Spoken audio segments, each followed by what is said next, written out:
I think we're going to try and get started, be respectful of everybody's busy schedules today. Just a couple of moments to let you know who I am and who this is. My name, for those of you who don't know, is Mike Gousha. I'm over here at the law school in the role of a distinguished fellow in law and public policy. My job essentially is to allow all of you a chance to interact directly with newsmakers, people who make and shape and report on public policy. And we will be doing that in a variety of ways over the next 3 or 4 months of this semester. We really appreciate you being interested in what we're doing here. I see a few familiar faces from last semester, and I hope that you will join us for some of these gatherings. I want to do a quick introduction of Marty Kaiser, the gentleman seated next to me. Marty is the editor of the Milwaukee Journal Sentinel. He has been the editor there for 10 years. Before that, he was the managing editor. Before that, he was with the Baltimore Sun. He's started a couple of newspapers in Florida. But the most important part of his resume is the fact that he was the sports editor of the Chicago Sun-Times. And I say that's the most important part of his resume because the dean really believes that is the most important part of Marty's resume. As we all know, Dean Kearney is a Southside Chicago native, so when he found out that Marty had been the guy who was in charge of the sports page for the Sun-Times, the esteem with which he held Marty's newspaper went up greatly. So we're glad to point that out. Marty, thanks very much for being with us today. Thank you.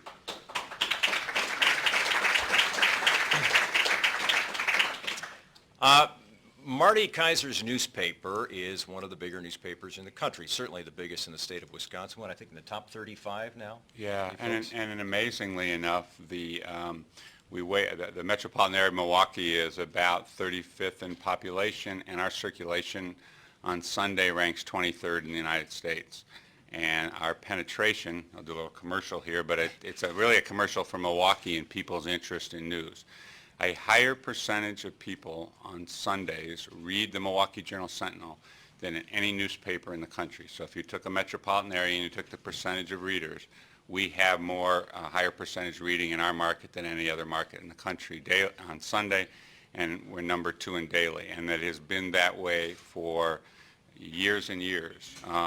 They say, what, about 70% of adults on Sunday actually read the Journal Sentinel? On an average Sunday, that pick up the paper and read the paper. And actually our readership numbers went up, even though circulation is falling off, our readership numbers are going up. And second place, so that 70 number you mentioned, in second place is Cleveland at 61. Mm-hmm. So there's something going on here with people interested in civic affairs. Let's talk about circulation for a moment. We hear a lot about newspapers and what their destiny will be. You still have over 400,000 folks picking up the paper on a Sunday, well over 200,000 picking it up each day.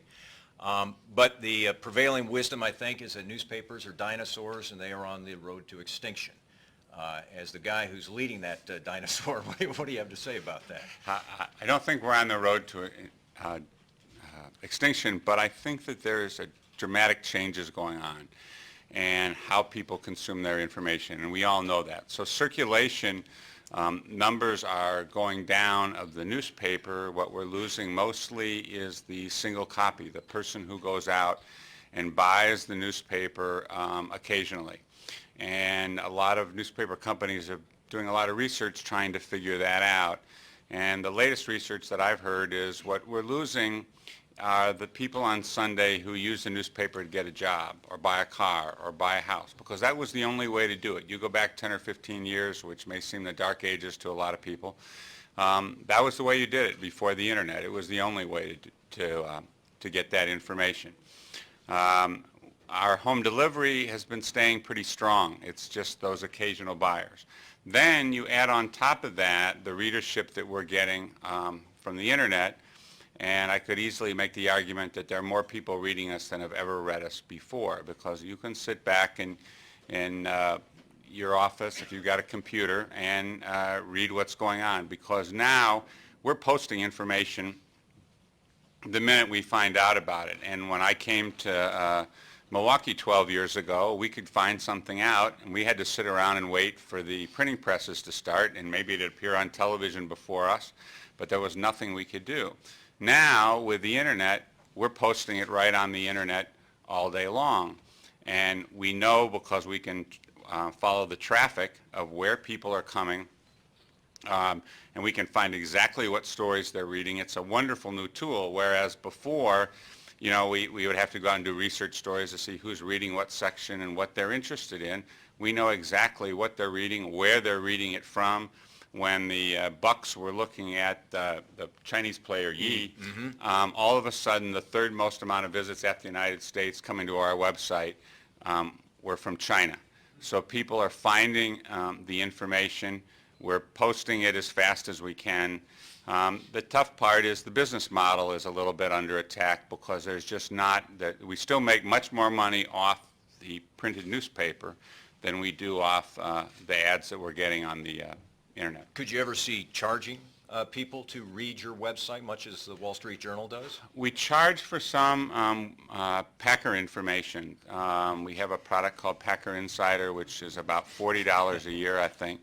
And it's the commentary, and we are one of the few places that are doing that. I think that there's just this feeling that information is free out there, and even the New York Times, which has sort of cordoned off this area called Times Select, which is their columnists, they're right now rethinking what they're doing, and I bet they come back and do it free. And the Wall Street Journal may do the same thing, I'm not sure. Let's talk about just how much the media landscape has changed.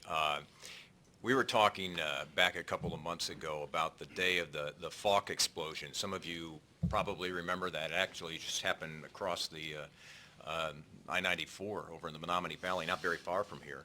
And 3 people dead, 46 injured, a big, big news story. We got a good indication of just how things had changed in your world from the way people got information about that story. It was really an amazing day, and sort of, I think, changed a lot of culturally, changed our newsroom, and you know, we had a big cultural change on things, how we covered back on September 11th. But the Falk explosion, this big local story, which happens at 8 o'clock in the morning. So all of a sudden now we're covering an event that in the old days, by the time we had written about it, it would almost be 24 hours old before you could read about it. So we dispatched every reporter practically that we had to go cover this story. And what we were able to do online was audio, video, photography, updates. And the wonderful thing that was happening is, and we talk about this a lot in the newsroom, is taking advantage of the technology. Instead of looking at, boy, the internet's disrupting, and boy, it's the end of what we're doing, it's changing our future, and oh my gosh, the printed newspaper's going away, there's just wonderful ways to tell stories with technology. I have a close friend who works in Washington for a kind of a journalism think tank called the Project for Excellence in Journalism. And he has a little sheet that he carries around, and he said, with the internet, new technology, there's 46 ways to tell stories, and in print you have 5 ways. And so basically what we were doing all day long was using every bit of technology, video, audio, as I said, to post everything that we knew during the day. And that was the record amount of traffic that we had ever come to our website. And in fact, we had more individual users that day than we had subscribers to the newspaper. Mark? It was, we get about 235,000 daily subscribers. I think we were about 250 individuals coming to our website, not over and over again, at least just at one time. The impressions were, you know, way beyond that. The other interesting thing, though, during that day is we took one of our best writers at the paper, a man named Greg Borowski, who teaches here at Marquette, and I asked Greg in the morning to, all I want you to think about is tomorrow morning's newspaper. I don't want you to think about covering anything that goes on today. You're welcome to any information that any of the other journalists are collecting. So his job was to just think about the paper. A different reporter named Tom held, your job is just to report everything that you can find out. And what's interesting is Tom had probably more readers of his story than any story he had ever written before, and I think he's been at the Journal Sentinel 15, 20 years. And his story never appeared in the newspaper.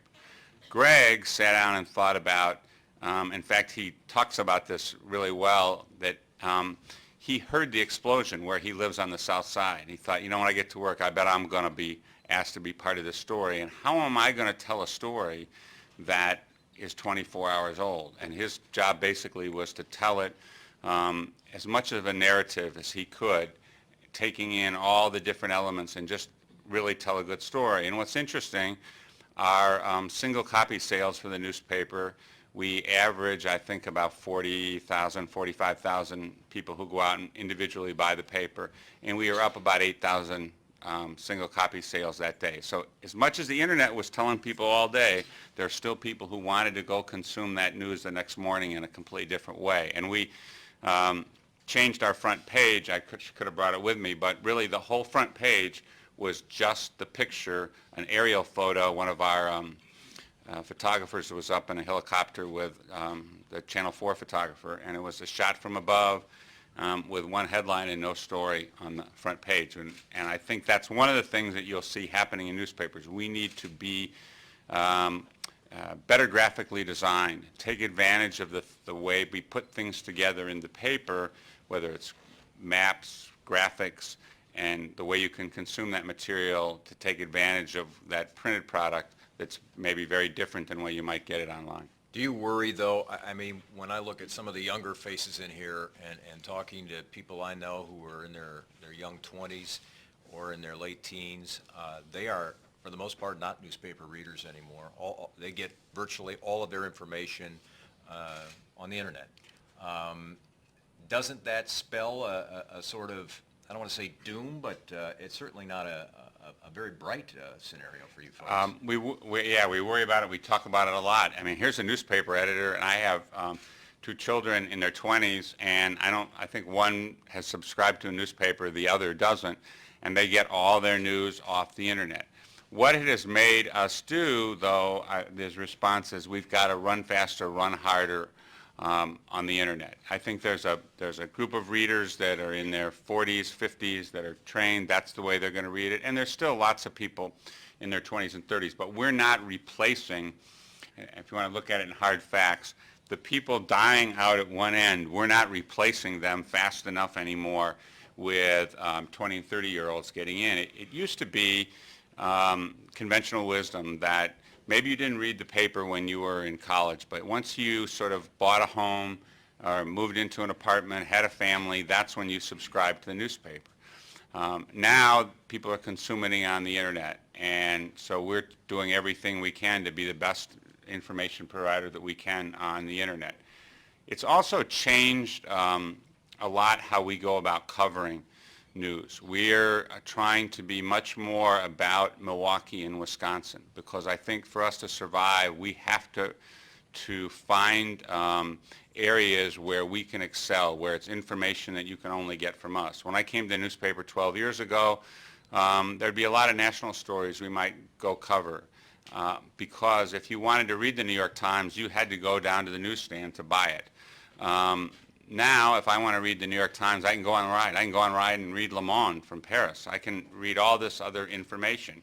So we don't as often send reporters like we used to the death of Princess Di, or we sent reporters to Columbine and to Oklahoma City, because we can we can get that information from wire services, from other newspapers, and we want to have our people try and focus on stories that are tied to Milwaukee and Wisconsin. Now, it doesn't mean we don't go to Iraq like we just did with a reporter, the series running this week, but we want to tie it to Wisconsin. Do you view the job of the newspaper to simply report on public policy debate, or do you see yourself as being a driver of that debate? What's your role? I think we have two roles. I think on our opinion pages, the editorial pages, we want to drive the debate. We want to drive the discussion. In our opinions, on the editorial page and the op-ed page, we want to have as many opinions and make people think, show them different opinions of what's going on. On our news pages, I like to talk about that we're seeking truth, that we're trying to get at what's really going on. I'm not a very big fan of the phrase, that we're balanced. And the reason that is sometimes I think balance goes so far that If we have a story that the earth is round, does that mean I got to go find somebody who will say that the earth is square? Because, boy, I got to balance that out. And I think what reporters want to get at is the truth, give context to the story, and certainly drive the discussion about what's happening in our metropolitan area. And one of the things that I think is important, and maybe my stool needs to get higher for this, but if I get on my high horse for a minute about what we do is that I think our job is to really reflect what's going on in the metropolitan area especially. And so much other media is getting so fractured. If I want a radio station that thinks like me, I can go find it. I want a website that thinks like me, I can go find it. I want a weekly newspaper that only thinks like me, I can go find it. And our job, I think, is to provide the diversity of views, the diversity of the people. There are moments when I start thinking we're the last best hope for diversity because we need to show the diverse cultures and opinions in the metropolitan area. And I hear from days on both sides that you're too liberal, you're too conservative. It goes on and on that way. Well, let's get into that because, in fact, some people would say the rise of the Internet is in part due to a perception that mainstream media is biased. And I'll have you address two of the criticisms specifically. One is levied by people who have conservative beliefs, who also believe that the newspaper has a liberal agenda, that there is a template that exists, that the editorial policy sometimes of the newspaper bleeds over into news coverage, and that you simply don't get that truth that you talk about. What do you say to that? Well, first of all, we try really separate our editorial and opinion pages from the news pages. In fact, I'll tell you that when reporters are covering a story and the editorial page takes a position either for or against or even in favor of, say you're covering the mayor's race and the editorial page takes a position on it, that's the last thing the reporter wants, because then it starts getting blurred in their mind that, oh my God, the paper's on one side or the other. So yes, there's a position and long held of newspapers that we're going to take positions on public policy and do that. On the news pages, you know, our job is to try and tell the truth as best we can, and really go at the information and put context to it, make it, you know, make people try and understand what's happening in the world around them. On the other side of that coin, I think especially in recent years, there's been growing criticism from people on the left who say that there is too great of a concentration of media ownership in this country. For example, and this is full disclosure, I used to work for the same company Marty works for. Some people refer to it as the evil empire, but it's the Journal Company, which had the newspaper and had the leading radio station in town and had Channel 4. And people would say, you guys, you're beholden to corporate interests. You have too much control of the information that is disseminated in this community. That you don't represent people who might have more liberal opinions, that you sort of overlook that part of the discussion and debate. What do you say to those folks? You're saying that we don't hold enough liberal positions? Well, I think there are people out there who say, you know, and I had a question, came in the form of an email, a young woman who wanted to have me ask you specifically about that. She feels that the representation of points of views like hers are missing in the newspaper. One of the fascinating things, you could probably all turn on WTMJ radio each day and listen to them describe the Journal Sentinel, and they certainly wouldn't say we were too conservative. And I'm going to do a plug for the company that I work for. I have never once ever been told what I could say or not say about WTMJ radio or about Channel 4, and I know they never say one thing other about what they could say about us or how they could cover a story.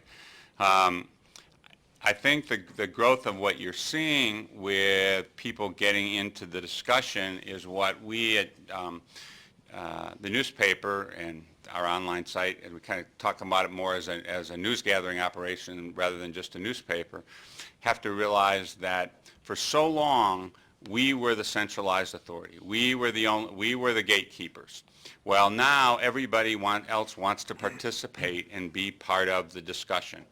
And this is a big change in our newsroom, and we're talking about and doing ways to take advantage of it. I'll give you an example. Last spring, if you remember the big snowstorm, when the Cleveland Indians and the California Angels were going to move their series to Miller Park because they couldn't play in Cleveland because there was so much snow.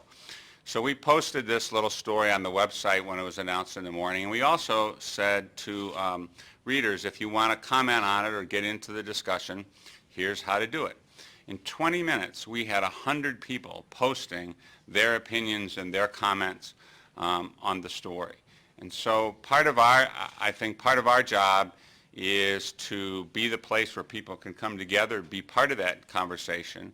And I think it's helping us report news better. We put a number of years ago, we added the email addresses to the reporters underneath their bylines so they can take information from readers.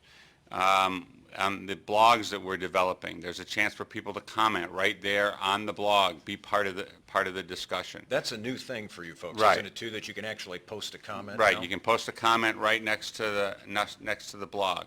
So yes, definitely that, as I sort of describe it in the newsroom, hey guys, it's no longer just all about us. People want to be part of the discussion, they want to contribute. Let's use that and make us smarter. Let's help us learn more. Because we've all read stories, heck, I've read stories about the newspaper or about myself. I said, boy, there's part of that they missed. And oftentimes, maybe when a story's off of one way or the other, it was just who the reporter was able to get a hold of, who that reporter was able to listen to, what information they were able to get at to do the story. And where we used to think about that daily, now, it's instantaneous. We find something out, we're in a race to post it before the radio and TV stations can get it up. The blogosphere has changed the way you do business. I mean, even in your Crossroads section now, if you go in there, you'll see excerpts from fairly well-known blogs in there. When did you make that decision? And has it changed? You think it's changed the newspaper for the better, the blogosphere? Yeah, I really think that a newspaper at its best is a place where you come and there is facts and information, but there's also opinion columns. It makes you think. I think if you come to a newspaper or an online site and say, I want everybody to think like me, you're going to get frustrated at some point. And if we can be that place that adds to the public discourse, adds to the public discussion, then the more better for our community. When we were talking at the beginning about the high readership in Milwaukee, one of the reasons behind that, because I was sort of struggling, I said, boy, I hope that's because we got the best newspaper in the country. That's why it is. And we had some researchers coming in and doing some work a number of years ago, and they said, well, yes, the paper's very good, but what is really going on here is that the people in the Milwaukee area like to eat their vegetables. And I said, whoa, explain to me how they like to eat their vegetables. And compared to other markets they'd studied, people here were more interested in what happened, what went on, civic involvement, that you were a good citizen. It made you a better citizen if you knew what was happening, what was going on in your world. And that a lot of times was driving newspaper readership. And the other thing is, as so many people, once you've been here for a while, you realize that so many people are from here. They grew up here, their aunts and uncles grew up here, they married somebody from here. And when you live in a place and grow up there, you have a much greater connection to what's going on in your community, and you seem to care more about it. I have a close friend she's a publisher of the paper in Sarasota, Florida, and here's an area that's just booming, and I was kidding her. I said, you got it made. People must be just subscribing like crazy as they move down. And her response was, no, it's really frustrating and hard because people moved to Florida kind of to escape. Their kids didn't go to high school. Either they're retiring or they want some other job. They could care less what happens to the schools, what happens to public policy, and they're just not civically engaged with what's going on. So we're very lucky here, the number of people who think that it's important to know what's going on in their community. Two final questions, and then we'll open it up to questions from you folks. Back to the blogosphere for a moment. You added a blog on your website, since we have some people in this room are attorneys or will be attorneys. You added a blog called Proof and Hearsay. Right. Why did you do that? Actually, we went back a while back and we started talking about where is there information that we don't get in the newspaper. One of the great things about the internet, I've just sort of discussed them all today here a little bit, is when we talk a lot in the newsroom, it's immediacy. So let's get it up there now. We haven't talked about it, but we're doing a lot more with video. It's not all about us. And then the other thing about the internet is the depth that the internet provides. And we've got all these reporters who go out and cover beats, have great knowledge about things, and when they go to do, maybe they can get a story in the paper, but they've got all this other information that they can't get into the paper. So we started talking about how do we find ways to give readers that have much deeper knowledge in certain areas more information. So we started creating blogs, and it really became kind of a open discussion. Who wants to do it? There's some cases we went to some reporters and said, geez, you ought to think about doing this. There's some that just embraced it and said, I've got this idea. Let me take advantage of it. And now, like Mike said, you can comment on them and get involved with them. But it's just a chance to show off more of this information that we collect every day, and so much of it which never gets into the newspaper. Final question. You talk about driving the debate in public policy discussion in this community. Give me an example of where you see the newspaper driving the debate. What is on the radar of the newspaper right now? A couple of things. We're going through, on the editorial side, a year-long series of community roundtables where we're bringing together leaders from different areas. In fact, after I finish here, we're going back and doing one on arts and culture, and we have 8 people who are very involved in arts and culture, and they come in with members of the editorial board and discuss for an hour or so what's happening, what's the importance of arts and culture to the future of our community. It's sort of building around a year-long study, a year-long discussion of what's the future of the quality of life in Milwaukee area, and how can we lead the discussion. We videotape it. I don't expect that there are lots of people who sit and watch an hour and a half videotape, but from that we take the excerpts and print them in the Sunday Crossroads section. And so we've got leaders in different areas, and hopefully out of that we talk about solutions. One of the interesting things that I've found in the years I've been in journalism is that more and more people say, you tell us about the problems, great, but throw out some solutions. Help us find what some of the solutions are to the issues that are going on in Milwaukee. On the other end, on the news pages, we are really trying to focus in on, as I said, what makes us relevant, what makes us different. And sometimes that's making choices about what we cover and what we don't.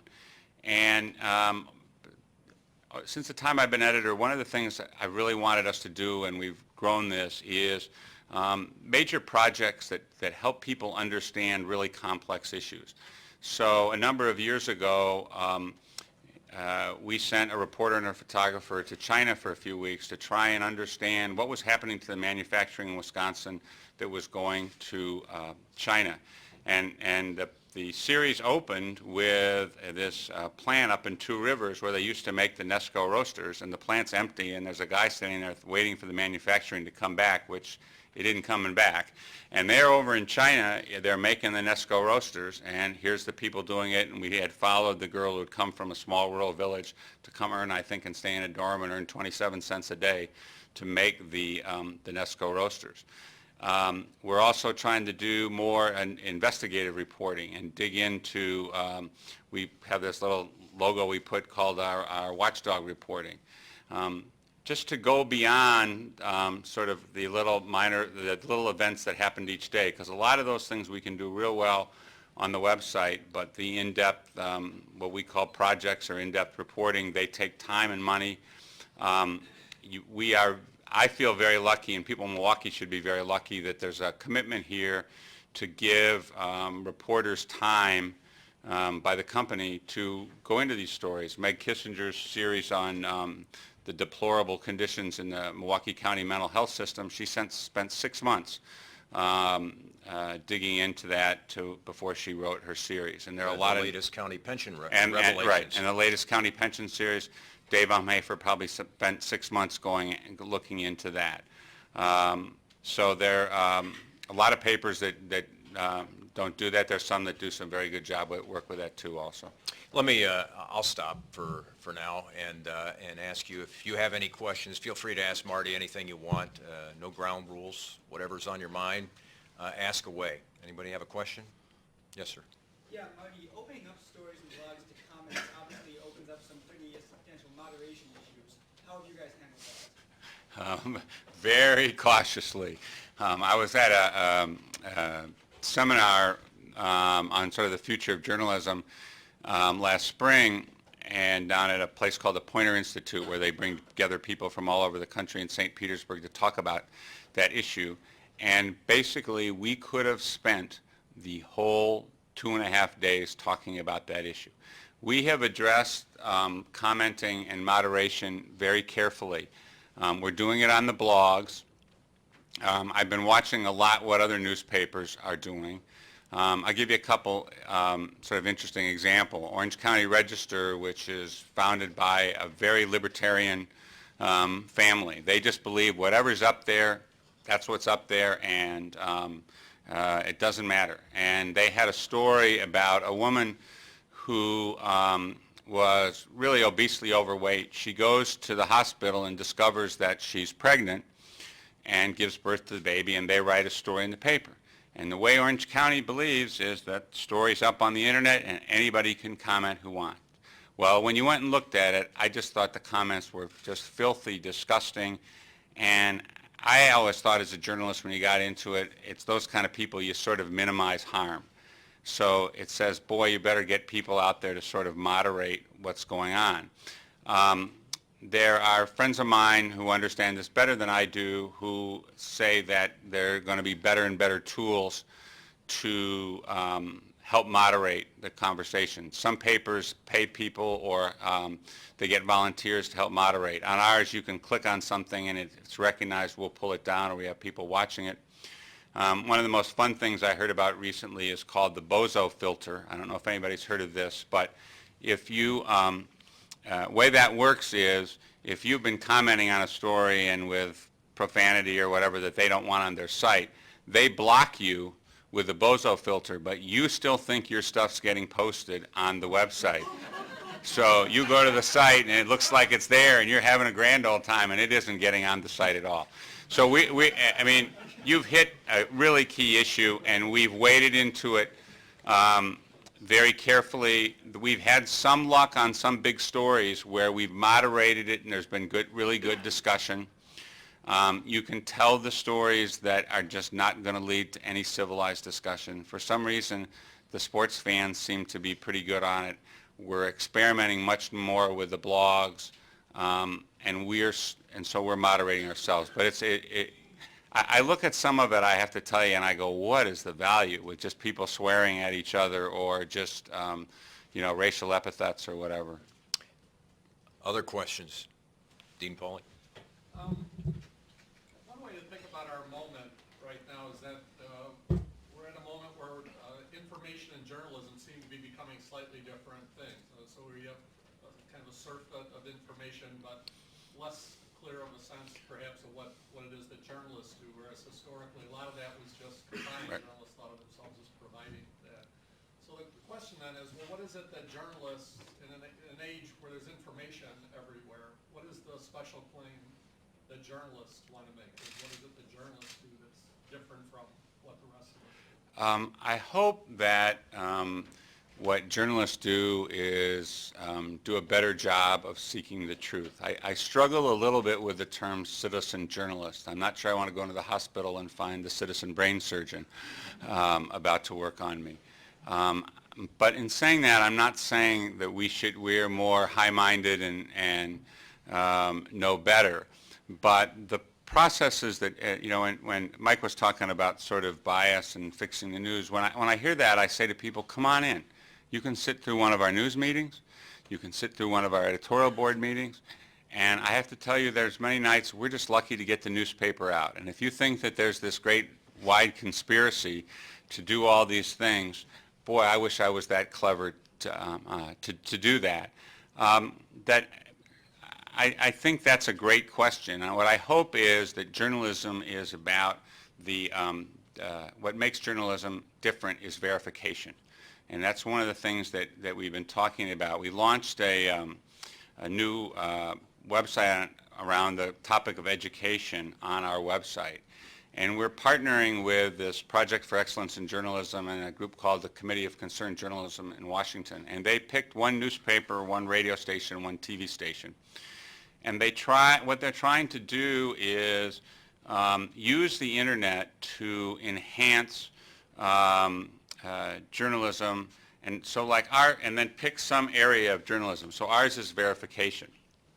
And the idea, and this isn't going to happen overnight, but if you look at sometimes the ratings of where people's respect for journalists, I don't know, we're down there, a lawyer friend kids me that lawyers are still ahead of us, and how they're liked or disliked.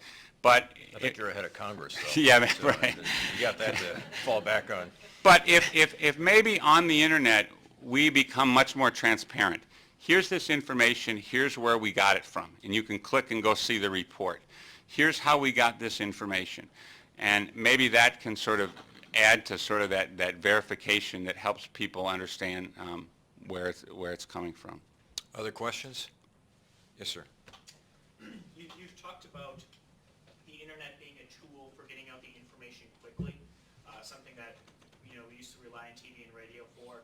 And then you also talk about in the print version using more graphically appealing things. I mean, it's kind of like the USA Today model with the articles, et cetera. Do you think that this threatens to take away from kind of the larger features that are normally expected of the newspaper, or taking away some level of depth and context that the newspaper can provide? I think right now the short, brief stories are easier to read on the internet. I think that the long project stories are a little bit tougher to read on the internet. Maybe that's just my age group. I think though that the internet's going to be changing. It's going to be more about video. We're doing a lot of video to try and add depth to stories and be part of the package where you can go see the people that were interviewed and do it in a way that maybe the depth that television can't give to it. Sort of to answer your question, I'm not sure where it's going. We talk a lot about how much, people say, well, geez, how much traffic is some of this video getting?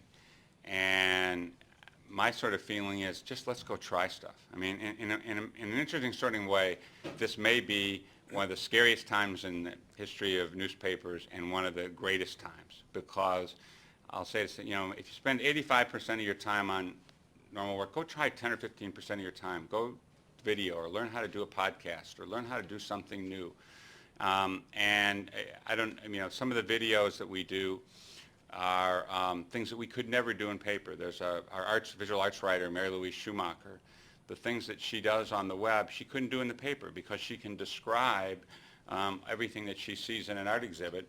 Well, we wouldn't have enough space to print all the pictures, but she can talk about it and you can see the pictures that go along with it. I think it's surprising, sometimes when you check out the websites and what's being done today. I mentioned to Marty back a while ago that I saw their technology reporter, Stanley Miller, was doing something with the iPhone, and he's walking people all the way through it. And even the other day when they had the vandalism at the Brookfield Central football stadium, I was surprised there was video on your website. I normally thought, well, I'll have to go to a TV website or something like that to see that, and there it was. So you guys are all kind of competing for Right. that same person, I guess. And your example with Stan Miller, when he does these little, the iPhone, he wrote a story about it, but then he could stand there and show off the features of, and you can consume it. I just don't think, for so long newsrooms were sort of hung up on, people got to read the paper, they got to do, we are not going to control how people are going to consume the information. So we got to figure out how to get there every way that we can. Mike? I think of the traditional revenue sources for newspapers as being subscriptions and advertising. Are there new revenues that you're looking at? I noticed the New York Times, for example, sells at a pretty hefty clip photographs of artistic photographs and historic events and things of that sort. Are there other revenue streams you're looking at? We're looking at some. I don't think the Times earns a lot from that. I'm fascinated by how much effort they put into that. Our revenue base is much more around advertising than circulation. That's what we really live and die on, is the advertising. The joke always about, oh, you guys are doing that story to sell newspapers. Mike would know that. Newsrooms don't run around thinking, oh boy, this is going to sell, more copies. We're conscious of the business part of it, but it just didn't happen that way. We're looking for as many ways as we can, and I think it's going to come through internet. I think we are, as a company, buying magazines that to try and sort of have a portfolio of different products to get at people in depth. We've partnered with Monster, which will get a big rollout at the end of September to increase our job site. So yeah, you got any ideas, you can stop by afterwards. Other questions? Yes. What impact has the recent redesign that the Journal Sentinel went through had on the quantity or quality of your readership? I don't have some great research on it. I know we got when we made the paper size smaller, people just don't, we've done that twice. We just hardly heard from anybody at all. In fact, I think it became sort of a plus of how to handle it. We've been more graphically driven. I think we've got to catch people's attention and take advantage of that and how we use photography, but it hasn't had a big effect that way. And it's hard one of the things that's hard to get at that, and we're going to do some big research this fall, because it could be people are getting that information online, there's all sorts of different. There are a fair number of student journalists in the audience and journalism faculty as well. And my question is, if and when you're hiring new staff, what skill set are you looking for so that we can be teaching these young people what they need to know so that they can get a job in journalism, because it is changing so radically? I guess I would answer a bunch of things more than ever before. Obviously, if you can express yourself, being able to write and write with clarity is huge if you're into the writing part of it. Into the design, the more that you know, not just newspaper design, the more that you can know about internet design, and the more versatile your skills. So every opportunity to take something to learn about, how to post stories on the web, know how to do headlines, for the paper and for the web. I think, newspapers are going through a big transition right now with a lot of maybe older journalists leaving the business early, saying, it's changing dramatically. And I think there's going to need to be a wave of younger people who have a whole big variety of skills to come at it. It's interesting, though, as much as we change, some of the people who come to us for jobs are more traditional than some of the longtime journalists. They want to do those stories that are all 5,000 words and big projects, and get rid of that stuff. That's what I'm writing for this story. Do you have any attorney/reporters on your staff that you know of right now? I think there's a bunch of attorneys. Bruce Velmetti, who oversees our police and courts coverage, is a lawyer. He oversees the blog, the Hearsay blog. I think there are a couple others who have been through law school and our attorneys. Interesting. Yeah, absolutely. Dean Kearney. You can tell your friend in Sarasota that the place has never been the same since the White Sox moved their spring training. I was really quite impressed with the article that you did on the pension scandal within the past month or month and a half. And I was wondering what sort of techniques, in addition to the man hours that you described, had to be deployed for that maybe were not in the newspaper's repertoire a couple of years ago. I got the sense that someone had poured through, sort of countless email accounts, et cetera. Can you describe that a little bit for us? Yeah, to back up to a little bit, as we've gone through this change, one of the things I wanted to do a couple of years ago was really strengthen our investigative reporting, and I thought we had done very well with some big explanatory projects. They had been finalists for Pulitzer Prizes, had gotten some great recognition around the country from Milwaukee. It helped us recruit some journalists that we never would have even had a chance of getting before. They thought, wow, I can do Pulitzer Prize caliber work here. One of our reporters that did that China series had been working for the International Herald Tribune in Germany covering international economics and wanted to come back to the United States and could have ended up in Washington or San Francisco, but he liked the Midwest.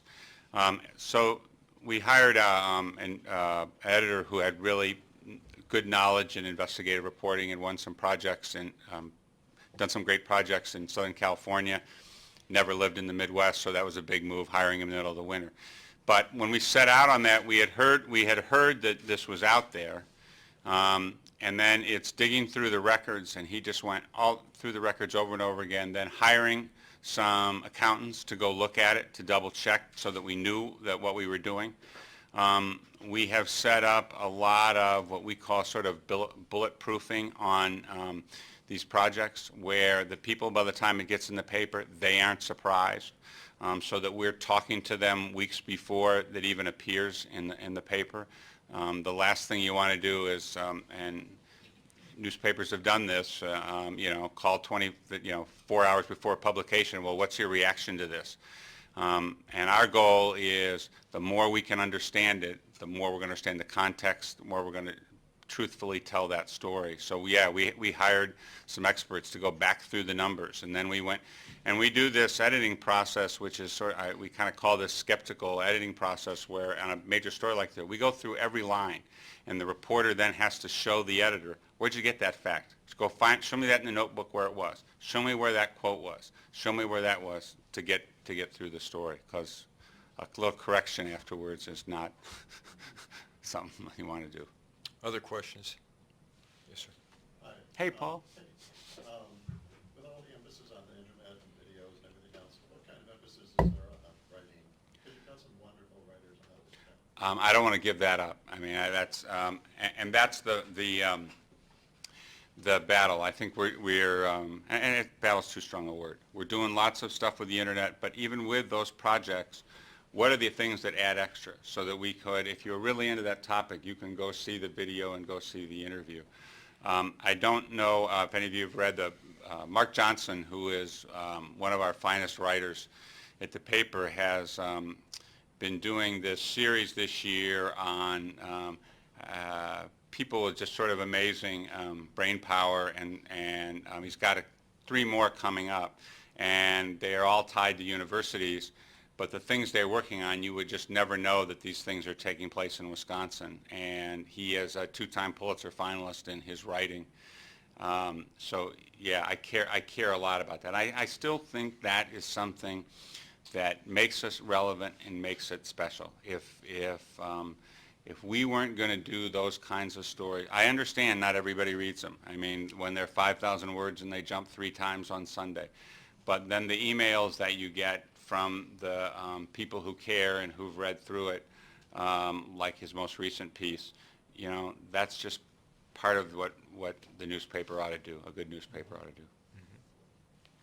Do you want to talk a little bit about the evolution of your metro section? It seems to me that a lot of journalism is inherently urban. That's where a lot of the people have always been. But you have this massive growth over the last few decades out in the suburbs, and you have to weigh that up. What happens at MTC obviously affects Germantown. In Yeah, it's a great question. We used to do a lot more what we call zoning, where people got, so if you lived in Ozaki, Washington County, you got a different version of the paper than somebody in Milwaukee. Waukesha got a different version, and Racine got a different version. We have less staff than we had 5, 6 years ago, 7, 8 years ago. We've cut back on some of that. We now distribute with the Thursday paper, the community newspapers, and I think they're providing in the suburbs some of that. So what we're looking for in those stories out there is stories that affect more than just here's what happened at the town council in Cedarburg. We try to give it a little bit bigger scope. But it's a really interesting struggle for us going forward because Milwaukee County is losing population. We've got to cover what's going on out there. And as an editor, Mike and I were joking about this before we started. One thing that has really changed in newsrooms since I got in this business is it used to be the only way that you got a hold of somebody, well, you wrote a letter and you had to sit down, and that took forever, so you didn't hear many people. And then phones rang in newsrooms and nobody answered them. Well, then along comes voicemail and email, and we hear from readers all day long. And as we know politically, this is a very divided area. I mean, red-blue division is huge between the two. So I can hear from readers. Today I could have brought in emails from you guys are lackeys for the Bush administration, and you guys are, way too negative about what's going on in the war in Iraq. Mm-hmm. Yeah. There's a lot of talk about Rupert Murdoch buying out the Bancroft family. I think there's different pressures created by different ownership structures on a media company. Is there an optimal ownership structure? As someone, I left the Chicago Sun-Times because Mr. Murdoch bought the newspaper, so I'm not a big fan of his. I don't know whether he'll be stupid enough to wreck the Wall Street Journal. I know in Chicago he took the paper so downscale he ruined everything that the paper had been trying to do at an equal to Tribune in circulation. One of the most wonderful ownership structures is in St. Petersburg, Florida, where the family turned the newspaper over to the Poynter Institute. So all that the newspaper has to do, they don't have to worry about the shareholders. They just make enough money to support this institute that teaches journalists. So maybe that's ideal, but I don't think that's going to be happening. It's interesting between the private and public ownership. I mean, for so long it was private ownership. There were 2 or 3 newspapers in every town. People bought ran their newspaper because that was their point of view. They wanted sort of to get that across. Well, when we got to only one newspaper, and newspapers had pretty big profit margins, and they went public, I would argue in a lot of cases, though, the good news about being public was they were just worried about running the business. They weren't coming down they didn't own the company because they had an agenda to drive. The chairman of the board of Journal Communications has never once ever come down and said, this is what you ought to say on your editorial page, this is what you ought to say in your news page. He runs the company. But the tough part about being public is you're more beholden to the shareholders than you are to the readers probably at times. Mm-hmm. Yes. With an increase in internet traffic, are you finding that a lot of advertisers are leaving the newspaper and kind of transforming into media on the internet? Yeah. Actually, in some ways, advertisers are sort of confused. They don't know what to do. So they're leaving, sort of going to the internet. I don't think that banner advertising, you're saying it works as well as what's in the newsprint. It's much, much cheaper. So somebody was saying to me that it takes about 34 readers on the internet to equal 1 reader of the newspaper in bringing money back in. What works is if you're searching for a car or searching for a job. Couple more questions? Yes. For many years, up until about 20 years ago, most major metro markets had morning and afternoon papers. Mm-hmm. Do you see your coverage on the internet? You mentioned the breaking story that occurred at 8 a.m. Do you see that as a way to maybe bring back the afternoon paper and the running news during the day? I think, that's really fascinating. That's exactly kind of what's going on. I mentioned this Poynter Institute in St. Petersburg when I was at this conference, and we had somebody put on the wall all the newspapers, or not all, but 20 or 30 newspapers from the 1950s. And if you looked at their front pages, the fascinating thing, and most of them all were afternoon, because afternoon was where had more circulation than morning newspapers. That's when people read the newspaper, when they got home from work, because there wasn't television, much news on television. Well, those pages looked like a lot like what we see on the internet now. They had the market closed at this time, the Cubs were ahead in the 7th inning, there were all these little news briefs. And so in a lot of ways, that's exactly kind of what's happening in, I think, that what the internet's becoming is a lot more like the sort of the afternoon newspaper. Here's the quick news briefs that are going on and what's happening during the day. Maybe time for one more question. Yeah, Steve. This summer I was at a law conference and Rob Curley was one of the keynote speakers, and he's the VP of New Media at the Washington Post. And his talk was about hyperlocalism. And you talk a lot about focusing on Milwaukee again, focusing on Wisconsin again. But his was the marriage of new media and print, with everybody wants to know what's happening in their hometown. And I think it's difficult to get a sense of the diversity of Milwaukee from reading the Journal Sentinel. You don't understand the neighborhoods. Is there some sort of hyper-localism element in the direction that you're taking the paper? Yeah, we're doing some of it now with, it depends where you live. Special editions. Well, and the community newspapers were these paid weekly newspapers that Journal Communications bought about 10 years ago. And this spring, we changed them around. We gave them new names. They're tied to internet sites. And they're distributed with the Thursday paper. And, you know, it depends where you live. They're only in 29 communities. But that's getting at that very hyper-local. It's also like if I live in Shorewood and I'm writing a blog, we'll publish the blog in the community newspaper, and we still have reporters doing that. But it's an attempt to, and the websites, different than the paper itself, are a sort of a way to think about the town square, a place where people can come and have conversation. One of the most amazing ones is in Wauwatosa. One of the highest traffic places that we have on our websites is this town square in Wauwatosa, where people get on and talk about what's going on, and we haven't been able to replicate it in other communities, and that may say something about Wauwatosa. But that is what we're trying to do, because you just can't do it big enough in the big 200,000, 400,000 paper. Again, I'm going to be respectful of everybody's time. Just a couple of final remarks. We'll be back here on Thursday, thanks to Dan Idzikowski, who has brought in a couple of Jesuits who are scholars and experts on the immigration debate, so we'll be talking immigration Thursday. And again, throughout the fall semester, we hope you can join us. We'll bring in a lot of different viewpoints, a lot of diversity in viewpoints, and we really like you to be a part of that.